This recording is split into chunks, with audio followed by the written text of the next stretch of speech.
The first time my daughter's fiancé called me dramatic, he did it with a smile, but there was nothing kind behind it. That moment has stayed with me longer than I wish it had. It was such a small thing, just a word tossed casually across my own kitchen table. But words can cut cleaner than knives when they come from someone who's already studying where your soft spots are. I remember the way he said it, leaning back in my late husband's old chair, arms crossed like a king surveying a kingdom he hadn't earned.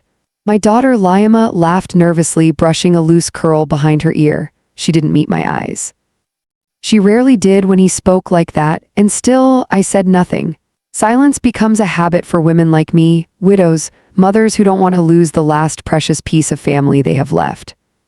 Women who learned long ago that speaking up can sometimes cost more than swallowing your pride.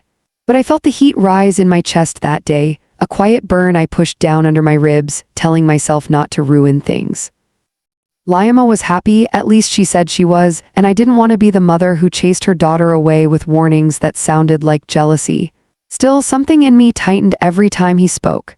His name was Gabriel, perfect hair, perfect teeth. Perfect job in tech sales that he never let us forget about. He dressed like a magazine ad and walked like the world had promised him something and he was simply arriving to collect it. But more than anything, he had that tone. The one that turns a compliment into an evaluation. The one that makes you question if you're overreacting or if he's underestimating you. That first day he called me dramatic, I felt the familiar sting in my chest, not because I believed him, but because my daughter did. She touched his shoulder lightly the way she always did, like she was asking for permission to exist inside his space, and she laughed too loudly. "Mom just worries too much," Lyama said, almost apologizing for me. He smirked, a small, sharp thing, and my heart sank. Before Gabriel, mornings in my house were soft. I'd wake before the sun, brew my cinnamon coffee, and open the kitchen window just enough to let in the smell of dew and old oak bark from the tree out back. My house is nothing fancy. A two-bedroom brick home with creaking floorboards and a stubborn water heater that groaned every time you dared take a shower longer than 5 minutes. But it's mine, and it's quiet, or at least it used to be. Lyama used to say the house smelled like fresh starts.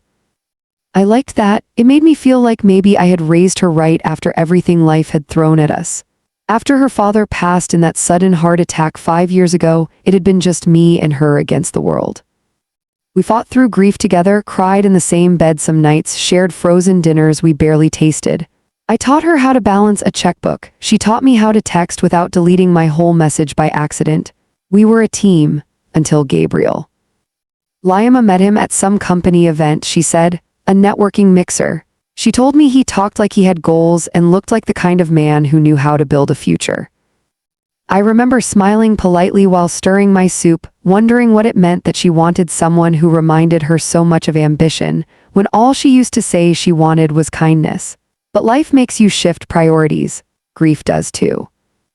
Lyama moved out 6 months after meeting him. Too fast if you asked me, but nobody did. She stopped visiting as often, phone calls got shorter, messages became replies instead of conversations.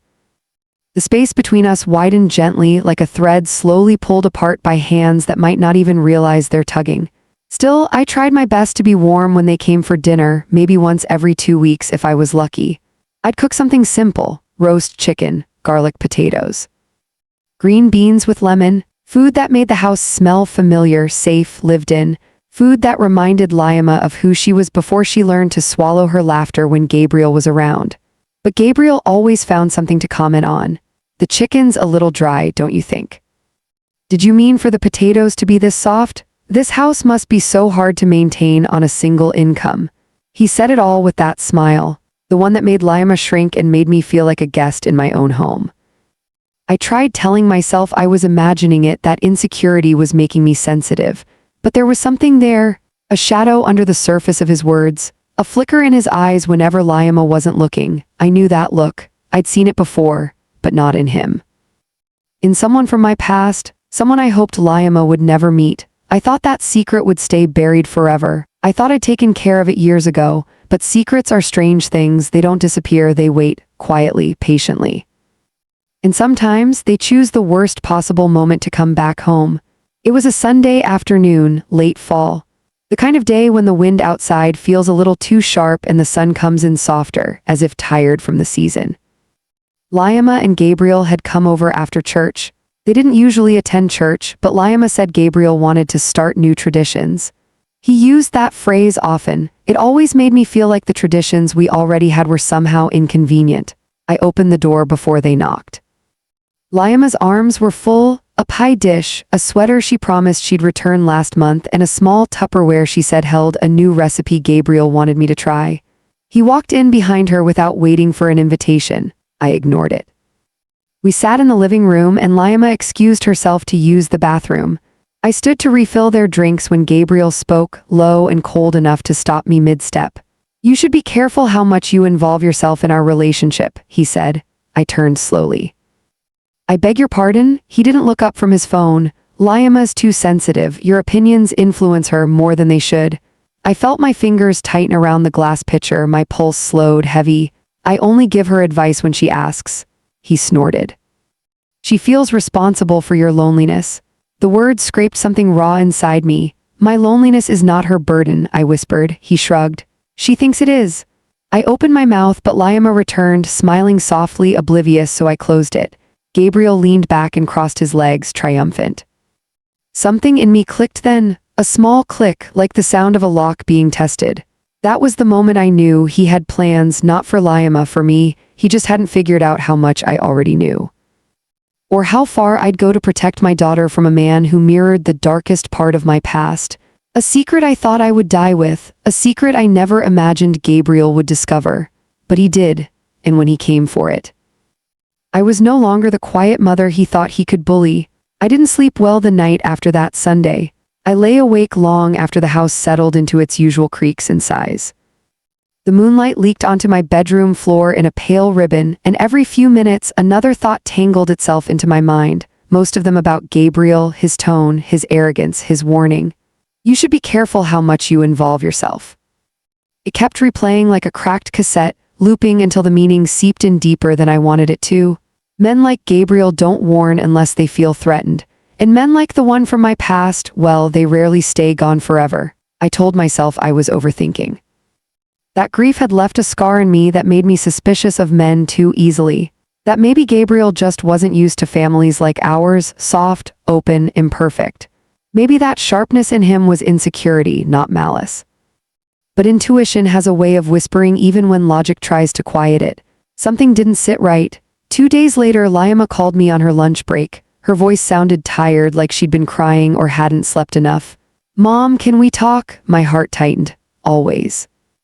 "What's wrong, sweetheart?" She hesitated. I could hear traffic in the background, the hum of engines, the occasional car horn, city noise swallowing her words until she forced them out. "Gabriel thinks you don't like him." I felt my stomach drop. "Lima, I never said that." "I know," she rushed, "but he feels like you judge him, like you don't think he's good enough for me." I closed my eyes. "Lima, I only want you to be happy, truly, I would never sabotage that." Another pause, I heard her sniffle. I don't want to be stuck between you two." There it was, the wedge, inserted carefully, silently, by the man who sat in my living room just days earlier and told me what influence I should or shouldn't have over my daughter. I tried to keep my voice steady. "You're not stuck between anything, sweetheart. I respect your choices, I respect you. And if Gabriel feels uncomfortable around me, maybe it's something we can work on together." She let out a sigh, relieved but fragile. "I knew you'd understand." But even as she said it, I felt something slip in our connection. Something small, something like trust, not mine for her, but hers for me. It was the first sign of the slow unraveling. That Friday evening, I got a knock on my door. A sharp, precise knock, 3 taps, evenly spaced, like someone keeping rhythm. When I opened it, Gabriel stood there, not Lima, not both of them together, just Gabriel. He was dressed too nicely for a casual visit, pressed shirt, expensive watch, hair styled like he wanted to look impressive but effortless at the same time. He smiled, though there was no warmth to it. "Mind if I come in?" My instincts screamed no, but manners got the best of me. "Of course." He stepped inside without waiting for the invitation to be completed. I didn't offer coffee, didn't offer a seat, didn't offer anything, but he sat anyway. "I wanted to talk," he began. "Just the two of us." I folded my arms. "What about?" He looked around my living room, his gaze slow and critical, lingering on the framed photos, the knitted blanket draped over the couch, the worn rug with a single fraying edge. "You've had a hard life, haven't you?" He asked, as though the question were a compliment. My jaw tightened. "What exactly are you trying to say?" He leaned forward. "I'm trying to say I understand why you're so attached to Lima. You've lost a lot. It makes sense you're afraid of losing her too." Something inside me stiffened. "I'm not afraid of losing her," I said quietly. "I'm afraid of her being mistreated." He grinned as though amused. "By whom, me?" I held his gaze. "Especially by you." Silence snapped between us.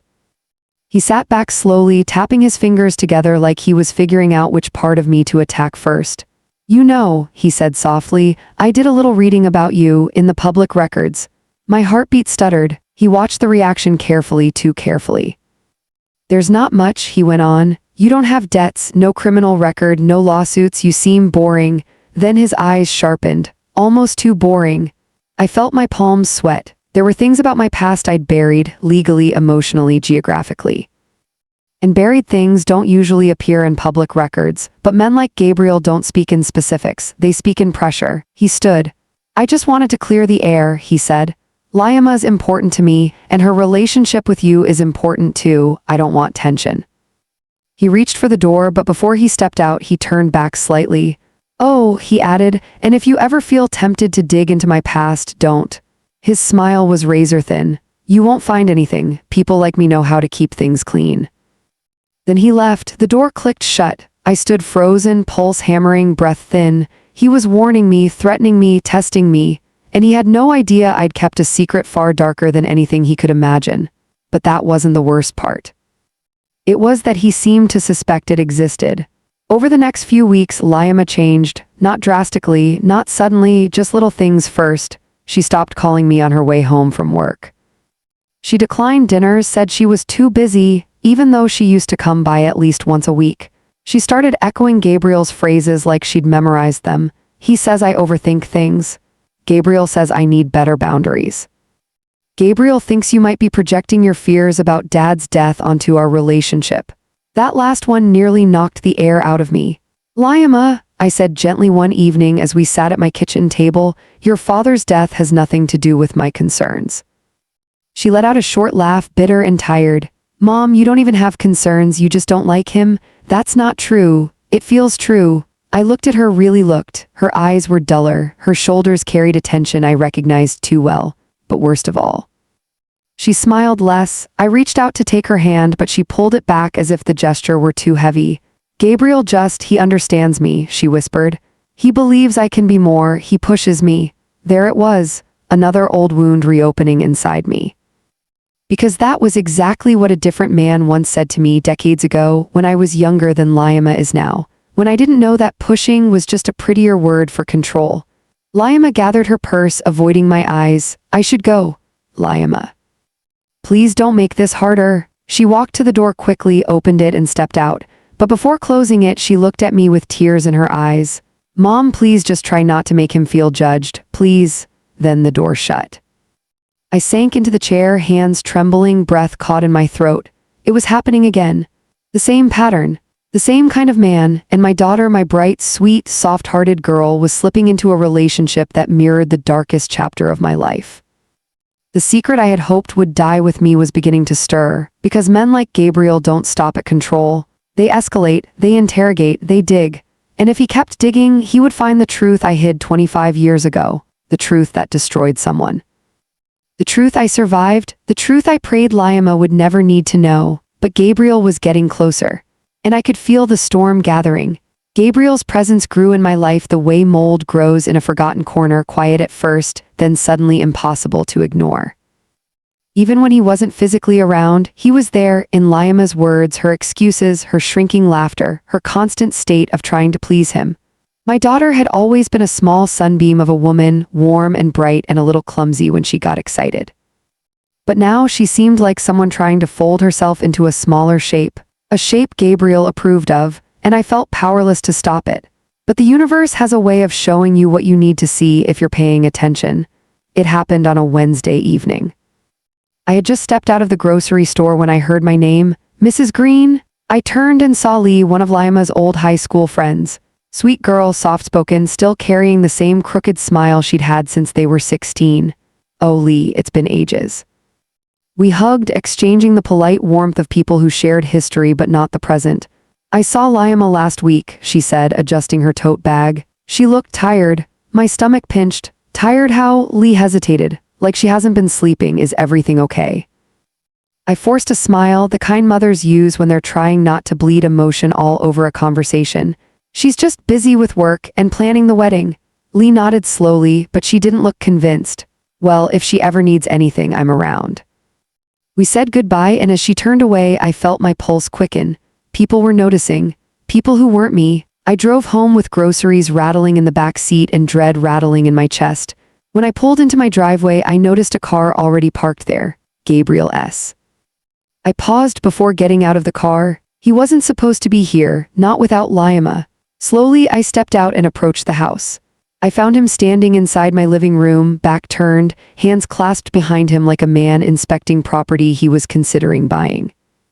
I hadn't even locked my door, foolishly trusting my quiet neighborhood. He turned when he heard me. Oh, he said casually, you're home? What are you doing here, Gabriel? He held up a phone. Lima left this at our place. She asked me to drop it off on my way to the gym. Except it was Lima's phone. Lima's had a pale lavender case scratched along the edges. This one was dark blue, sleek, expensive. My eyes flicked up to his. That's not hers. He blinked once, just once, but I caught it, and then he smiled, slipping the phone into his pocket. Right, my mistake. He brushed past me on his way out. A chill slid down my spine. He hadn't come to drop anything off, he had come to look. And that phone, whoever it belonged to, was definitely not meant for Lima. That night, something gnawed at me until I couldn't sit still. I tidied the kitchen, dusted shelves, scrubbed a perfectly clean stove. I baked muffins at 10 p.m. even though I didn't want muffins. Anything to keep my hands busy while my mind raced. Why had Gabriel lied about the phone? Why was he in my house without calling? What was he looking for? I didn't want to make assumptions, but my instincts pulsed like a bruise being pressed.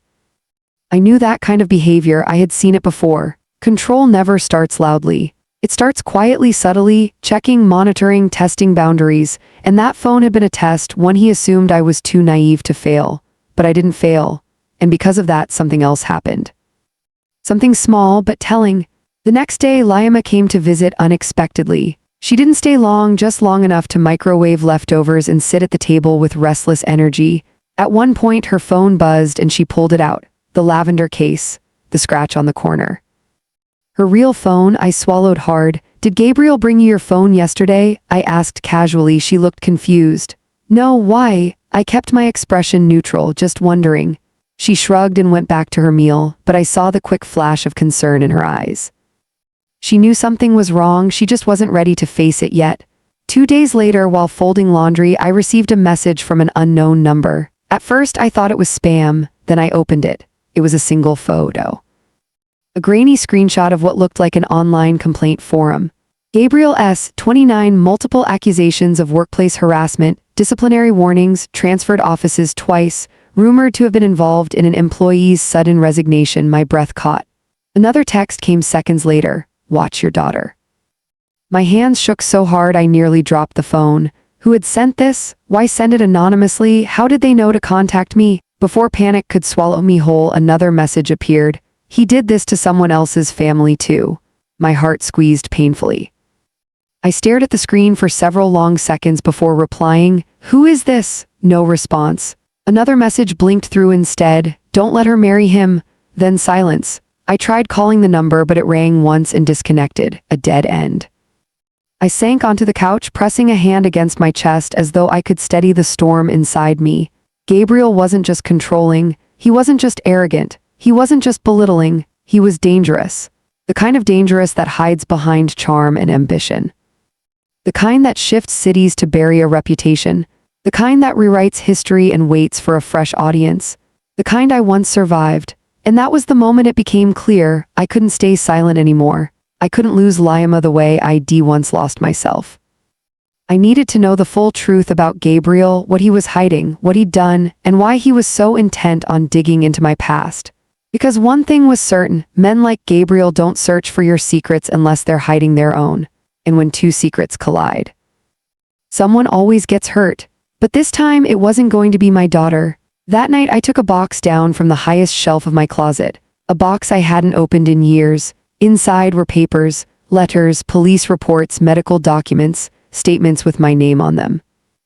Newspaper clippings, evidence of the man I once escaped. Evidence of the secret I built my new life upon, evidence Gabriel could never, must never find. My hand hovered over the files, trembling. If Gabriel kept digging, if he found even a whisper of what I once survived, he could use it. Against me, against Lyama, against the fragile bond we still had. And the sickening realization washed over me, this wasn't just about Lyama anymore. This was about protecting a past I had buried at great cost. I closed the box, pressed it to my chest, and whispered into the dark. I will not let history repeat itself. Because Gabriel had no idea I'd fought a man like him before, and I'd survived him. I didn't plan to confront Gabriel that week. I wanted more time to think, to gather proof, to steady my heart before stepping into war. But danger rarely waits for the right moment. It chooses its own. And sometimes it walks right through your front door wearing a smile. It was early evening, just after sunset, when I heard a soft knock, not the confident 3-tap rhythm Gabriel used. This was hesitant, uncertain, like someone wasn't sure they should be there. When I opened the door, Lyama stood on the porch, eyes red, mascara smudged. My breath caught. "Honey, what happened?" She didn't speak. She just walked inside and collapsed onto the couch, pulling her knees up like she had when she was a little girl, and scraped both her knees on the driveway. I sat beside her, gently, patiently. After a long moment, she whispered, "Mom, do you think I'm stupid?" I felt something in me break. "Never, never, Lyama." She wiped her face with the back of her hand. "Then why do I keep ending up with men who make me feel small?" The question stunned me. For a moment I couldn't find words. "Tell me what happened," I said softly. Lyama stared at her hands. "Gabriel and I were arguing. He got angry because I forgot to confirm a catering appointment." She swallowed hard. "He said I'm scattered, that I make everything harder, that I'm embarrassing." I clenched my teeth to keep the anger from sharpening my voice. "He said I'm turning into you." The silence that followed was suffocating. My voice was a whisper. "And what did he mean by that?" Lyama shook her head quickly. "I don't know," he wouldn't explain. He got this strange look, like he knew something about you he wasn't supposed to know. My heartbeat spiked. There it was, the connection, the inevitable collision of his secret and mine. Lyama continued. "He said, ask your mother who she really is." Then he walked out. A cold sweat slid down my spine. "He left?" I asked. She nodded. "He said he needed space. He hasn't answered my calls since." I waited, letting her breathe, letting her spill whatever else she needed to release, but the next words came quiet and shaking. "Mom, what was he talking about? What aren't you telling me?" Her eyes searched mine, and I felt the weight of years pressing down, years of silence, of protecting her from a truth too dark for a young child to hold. I reached for her hand. "Lyama, there are things about my past, things that happened long before you were born, things I buried for your safety." Her lips parted. "Mom, what did you do?" "Nothing wrong," I said quickly, "but something was done to me."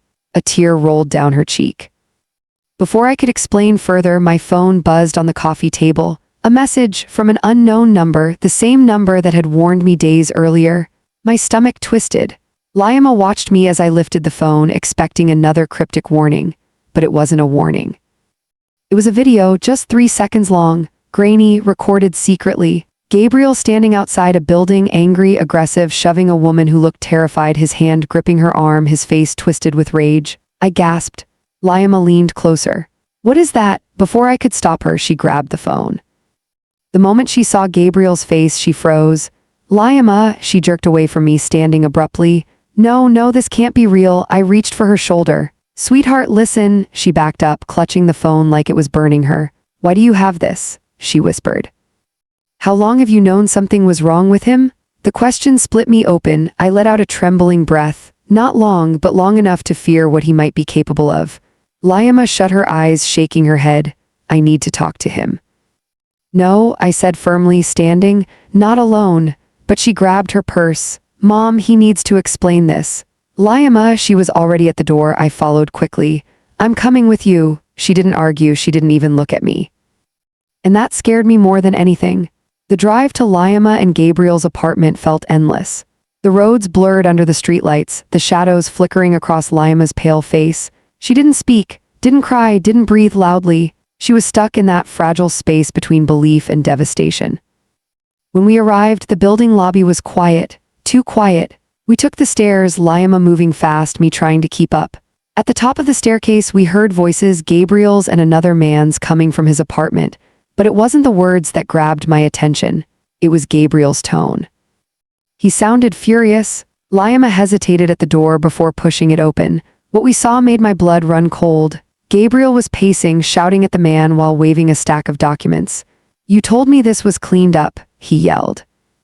The other man murmured something too soft to hear. Liama stepped inside. Gabriel spun around, his face drained of color. "Liama," she held up the phone. "What is this?" Gabriel's gaze flicked to me. In that split second, I saw everything: fear, recognition, calculation. He knew. He knew I had seen the message. He knew Liama now had proof, and for the first time his confidence faltered. "Liama," he began carefully, "that video is fake. Someone's trying to sabotage me." Liama's voice cracked. "Gabriel, is this you or not?" He stepped toward her. "You have to trust me, your mother. Don't bring her into this," she snapped. Then the dam inside her broke. "All this time you've been belittling her, pushing me away from her, making me feel like she was the problem, but she was." Tears blurred her eyes. "You were." Gabriel's jaw clenched, his eyes darted toward me with open hostility, and that was when his mask fully cracked. "Of course she thinks that," he spat. "She doesn't want you hearing the truth about her past." Liama's head whipped toward me. "Mom." "What is he talking about?" I swallowed hard, choosing my words carefully. "It's not what he's implying, sweetheart. I've survived things, dark things, things I shielded you from so you wouldn't grow up afraid." Gabriel laughed, cold and triumphant. "Ask her about the man she destroyed.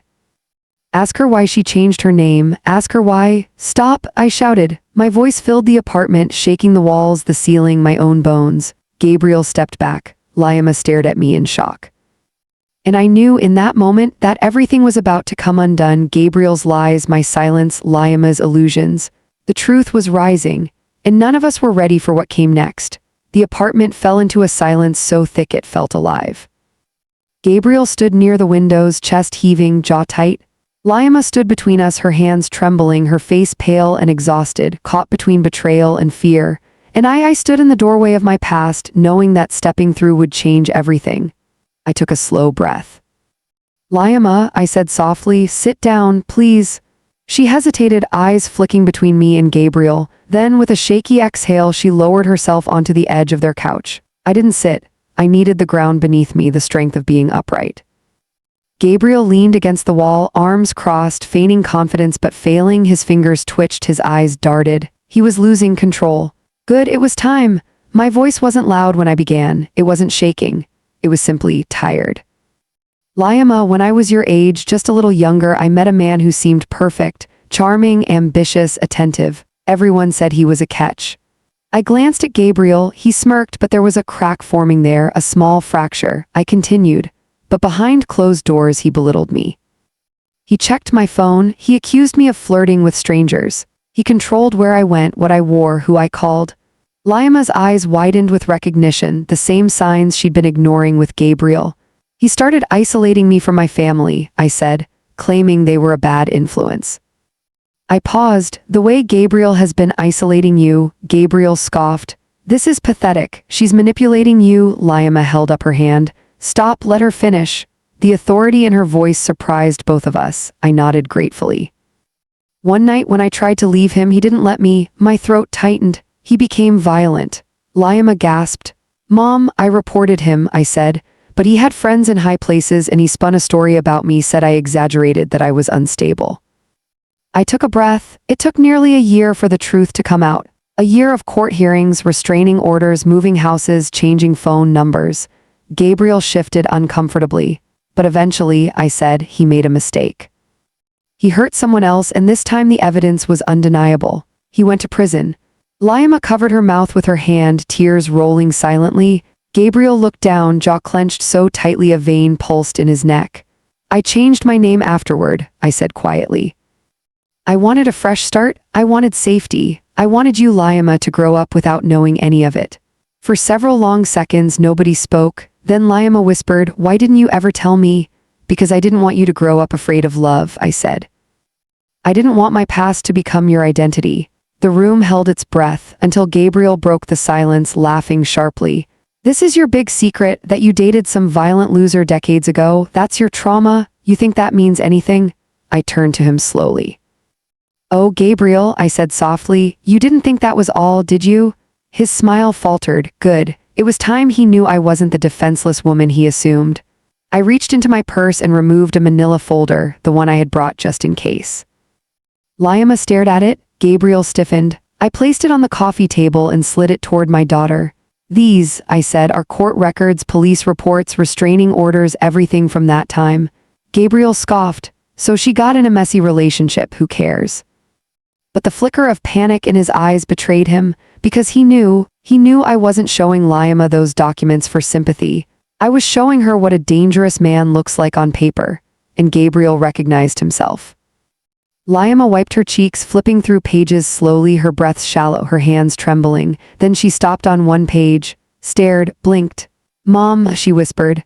This woman's statement, she said. He held her by the arm, dragged her into a hallway, shoved her. Her voice broke. It's exactly what Gabriel did to that woman in the video. Gabriel's face turned white. Laiama, that video is fake, he insisted. People are trying to destroy me. Your mother hired someone to frame me. This is what she does. She ruins relationships. Enough, Laiama said sharply. He froze. Her voice was no longer fragile, it was steel. Gabriel, answer me this, yes or no. She held up the phone with the video paused. Is this you? He swallowed, pulled his sleeve straight, lifted his chin. I don't have to answer that. That was his mistake. Laiama's entire expression shifted. Something inside her cracked open, something quiet and devastating.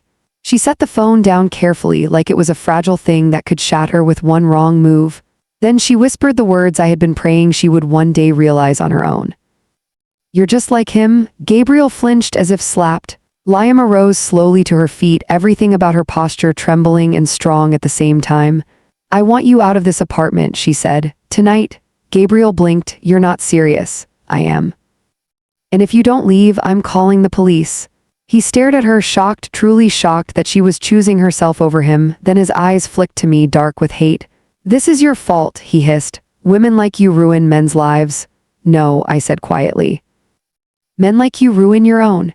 His chest rose and fell rapidly, but he grabbed his coat, shoved the other man aside, and stormed out, slamming the door so violently the frame rattled. Silence swallowed the room.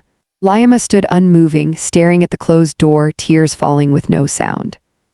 Then she turned to me, not angry, not resentful, just broken. Mom, she whispered, how did I not see it? I stepped to her, wrapping my arms around her gently like I did when she was small and afraid of storms.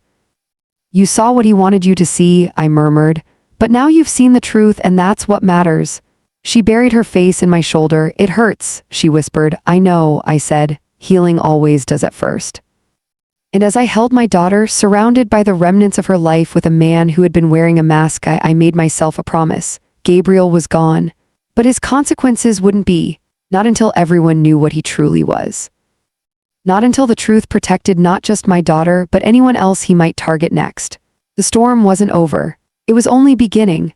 Laiama didn't go to work the next day. She stayed at my house instead, moving quietly through the rooms like someone relearning how to breathe.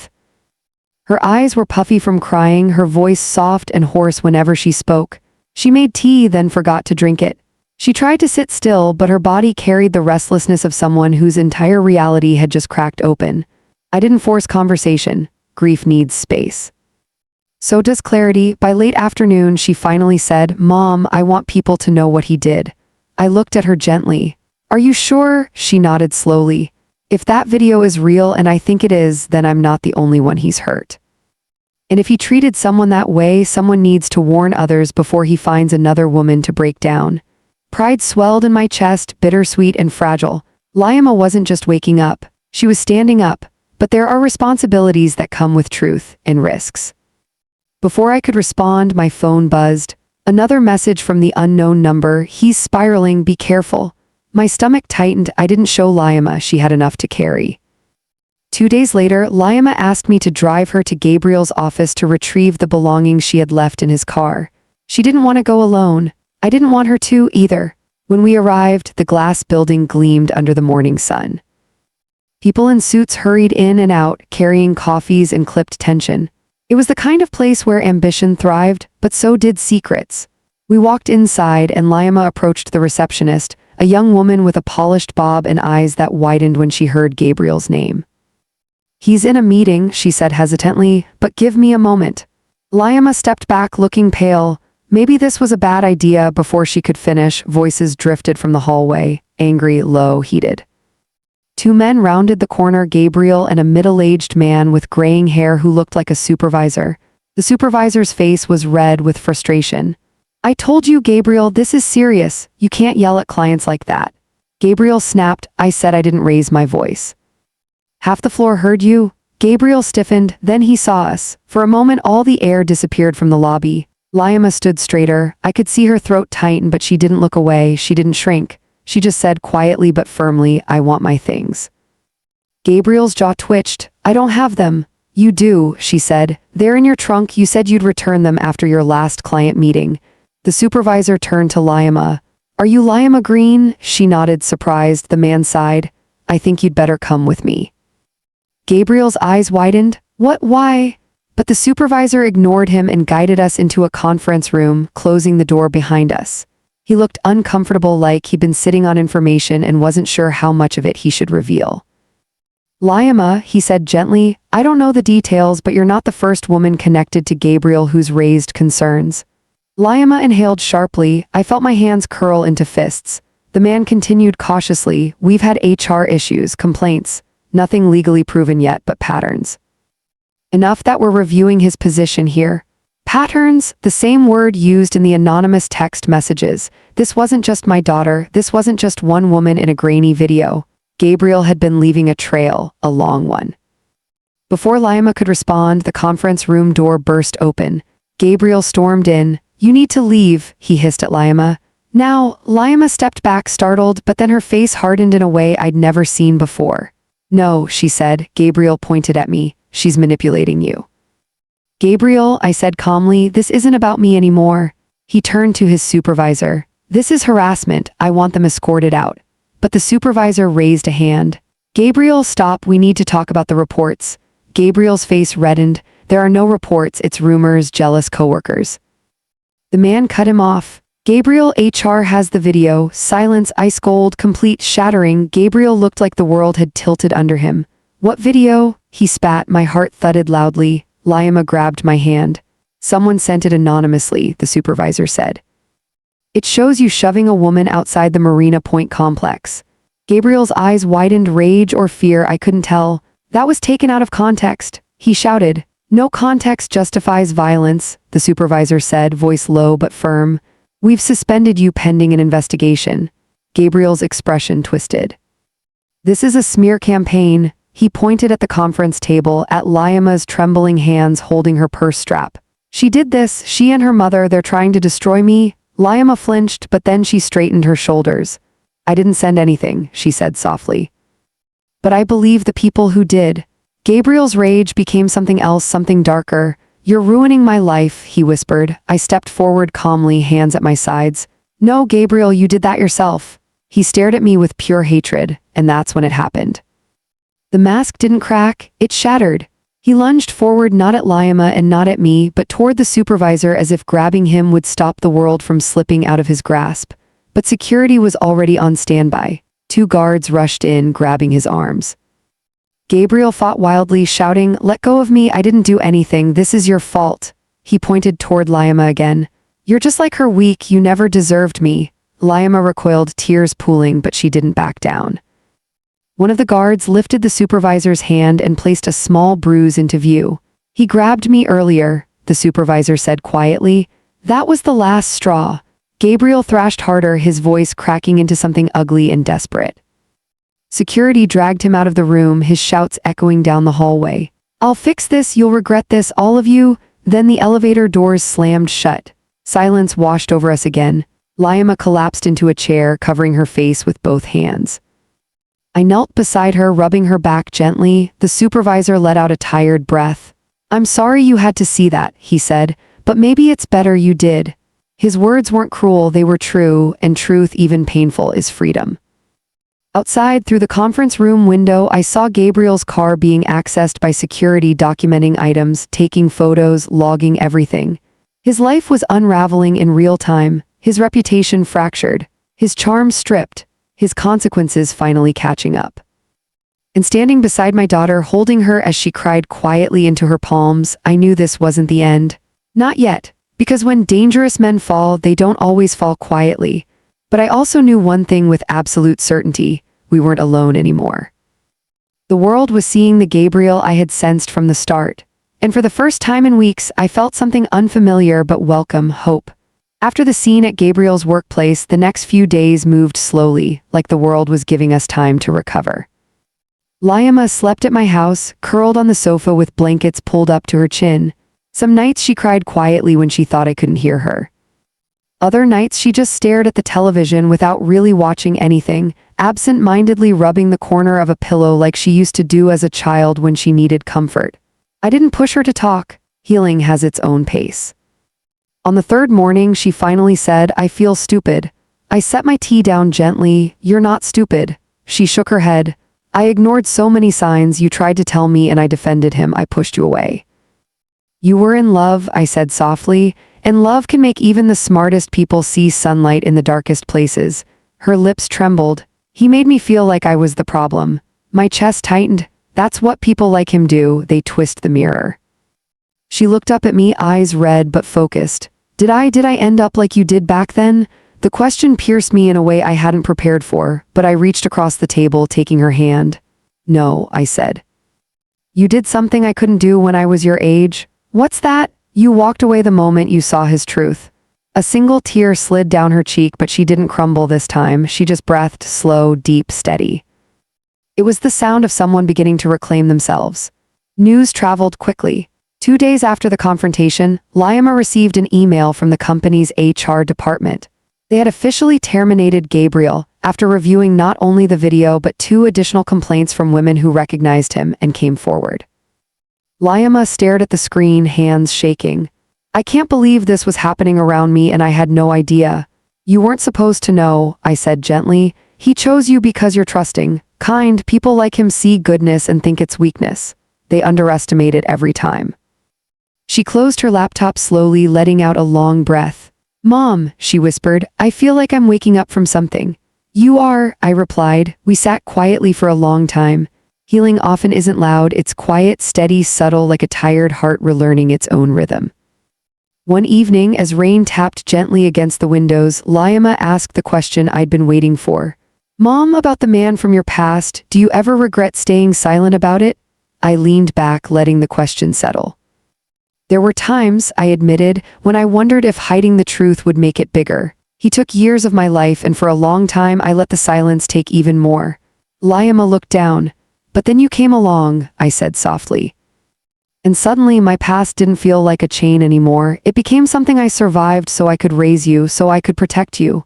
She wiped her cheek. "Does talking about it make it easier?" "Not easier," I said, "but lighter." She nodded, absorbing the words the way she always did, quietly, thoughtfully, deeply. "Do you want to tell me the whole story one day?" she asked. "When you're ready," I said, "and when I'm ready too." For the first time in weeks, her smile reached her eyes. On Saturday morning, Liama woke early and made pancakes, an act so simple yet so symbolic. She hummed under her breath, apron tied clumsily around her waist, sleeves pushed up. When I walked into the kitchen, she turned and said, "Mom, I want to live with you for a while. Just until I find my footing again." I opened my arms. "You'll always have a place here." Later that afternoon, she gathered her things from Gabriel's apartment with 2 friends beside her for support. She didn't cry, she didn't tremble. She moved with certainty, placing her life back into boxes she had packed once with hope, now with clarity. When she returned home, she sat with me on the porch as the sun dipped behind the trees. "You know," she said softly, "I thought losing Gabriel would destroy me." And I asked gently. She let out a breath. It freed me. A warm breeze drifted through the yard, rustling leaves like soft applause. "You stood up for yourself," I told her. "That's something no one can take away now." She leaned her head on my shoulder. "I learned it from you." And in that moment, quiet, simple, beautiful, I realized something. My past hadn't just been a wound, it had become a lesson, a shield, a map, and Liama was following it toward her own strength. Just when peace began to settle around us, a letter arrived in the mail, no return address, folded once, ink smudged, handwriting unfamiliar. I opened it carefully. Inside were just 4 words, "He won't stay quiet." My breath stilled. Lima looked up from across the room. "Mom." "What is it?" I folded the letter slowly, pressing it into my palm. "Nothing you need to worry about," I said softly, but inside I knew Gabriel wasn't finished, and neither was the past. The difference now, I wasn't facing it alone. The note sat on my kitchen table long after Lima had gone to bed, its edges weighed down with a salt shaker so it wouldn't curl in the night breeze drifting through the window. "He won't stay quiet," 4 words. 4 cold, simple words that tugged me backward through 25 years of memory into a dark room, a locked door, a man with rage behind his eyes. But this wasn't that man. This was Gabriel, and I refused to give him the same power. Still, I couldn't ignore the warning. Whoever had sent the previous messages, whoever had shown me the truth of the video was still watching, still tracking him, still watching us. Before sleep finally claimed me, I made a decision. I would finish what life had started. I would close this chapter not just for me but for Lima. 2 mornings later, I received a call from an unfamiliar number. I almost let it go to voicemail, but instinct made me answer. "Is this Mrs. Green?" A woman's voice asked, tired, gentle, trembling around the edges. "Yes," I said. My name is Rachel. "I'm the one who sent the video." I straightened. "Why, how do you know Gabriel?" There was a pause so long I wondered if the call had dropped. Then, "I was the woman in the video." My breath caught. That grainy recording, the shove, the fear in her face suddenly felt sharper, clearer. She continued, her voice barely audible. "He told me I was overreacting, that I'd make him lose his job, that no one would believe me." I closed my eyes, heart aching for this woman who had carried fear alone. "How did you find me?" I asked. "I didn't," she whispered. "I found Lima, her social media pictures. I recognized him." Another shaking breath, and I recognized the way she looked at him. The truth hit me like a wave. Rachel hadn't sent the video to destroy Gabriel. She sent it to save Lima, to stop the cycle, to protect a stranger. I swallowed hard. "Thank you," I said. "You may have saved my daughter, Mrs. Green." Her voice cracked, carrying years of exhaustion. "Please finish this. People like him don't stop." When the call ended, I sat at the table for a long moment, staring at the quiet hum of the refrigerator, the soft light filtering through the curtains, my own hands shaking slightly in my lap. It was time. That afternoon, I walked into the precinct, carrying the manila folder of my past, the anonymous letters, and a printed copy of the video. The officer at the front desk led me to a detective, a middle-aged woman with tired eyes and a firm handshake. "What brings you in?" she asked. I laid everything on her desk, her gaze sharpened instantly. "This is serious," she murmured, flipping through the folder.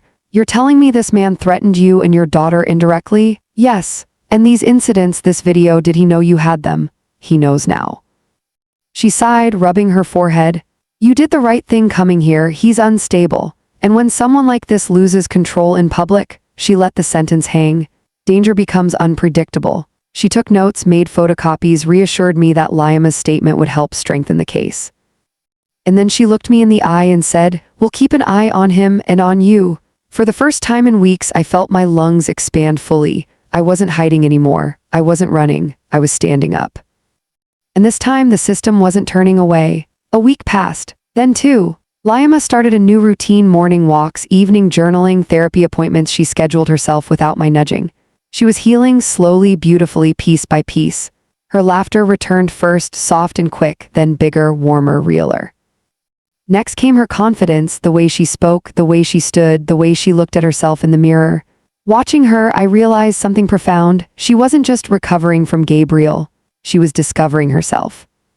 One afternoon, we sat on the porch together, sipping sweet tea as the wind rustled through the maple leaves. "Mom," she said quietly, "do you think I'll ever trust myself again?" I smiled at her. "You already are," I said. "Every choice you've made these past weeks came from your strength, not fear." Her shoulders softened. She leaned against me. "I'm glad I'm home." "So am I," I whispered. For a moment, the world felt still, safe, healed. Gabriel never came near us again. 2 weeks after my police visit, the detective called to inform me that another woman had come forward, someone from his previous office, with her own complaint and evidence.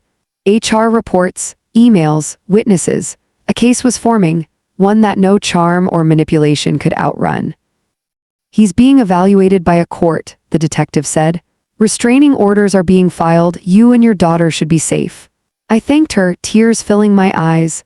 After the call, I stood in the kitchen, staring out the window, watching the late afternoon sunlight settle across the yard. Justice doesn't always look like a courtroom or handcuffs. Sometimes it looks like prevention. Sometimes it looks like protection. Sometimes it looks like silence finally being broken. And sometimes it looks like a young woman escaping a future she didn't see coming. A month later, Liama received a promotion at work, a leadership role she'd turned down before because Gabriel told her she wasn't ready. When she told me the news, she laughed, really laughed, her whole face lighting up. I think I'm finally ready for my own life, she said. I hugged her tightly. It's been waiting for you. We moved on in small ways, weekend brunches, small trips to the farmer's market, quiet evenings watching old movies together. Life wasn't perfect. It never is, but it was ours again. One night, Liama placed her hand over mine and said, "Mom, thank you for surviving what you did. It saved me." I blinked back tears. "My past didn't break you," she said softly. "It taught me." "And you taught me," I replied, "that healing doesn't end, it evolves." We sat together in the glow of the porch light, cicadas humming softly, safe, whole together. And for the first time in a long time, I felt free.